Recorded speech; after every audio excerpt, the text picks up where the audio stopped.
ظلم ظلم کیا ہے؟ دیکھیے، عدل کے اپوزٹ ہے. نمبر 1، عدل کہتے کسی چیز کو اس مقام پر رکھنا.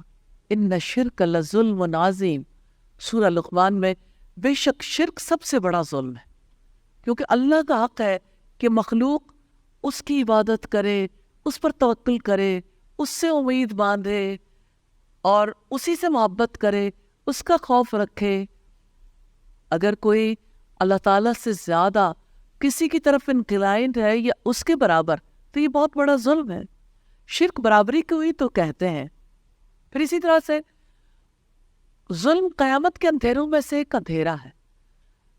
حقدار کو اس کا حق نہ دینا ظلم ہے. جیسے ہمارے یہاں بہنوں کو جائیداد میں حصہ نہیں دیا جاتا، جیسے لوگ ایک دوسرے کے حقوق ادا نہیں کرتے، ظلم ہے. ماں باپ کی نافرمانی ظلم ہے. بیوی شوہر کی نافرمانی کرتی ہے، ظلم ہے. بیوی شوہر کی ایسی بات مانتی ہے جو اللہ تعالیٰ کے احکامات کے خلاف ہے، ظلم ہے. اگر سادگی کے ساتھ دیکھیں تو سارے گناہ ظلم ہے.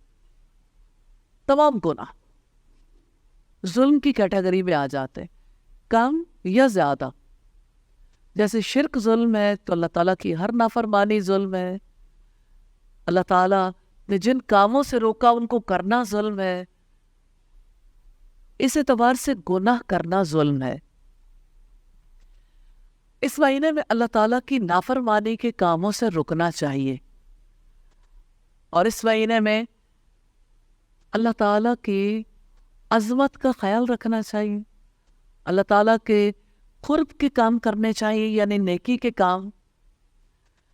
تو ان مہینوں کا ادب نہ کرنا، حرمت والے مہینوں کا اور خاص طور پر محرم کا ادب نہ کرنا، فسق و فجور کے کام کرنا، یہ ظلم ہے.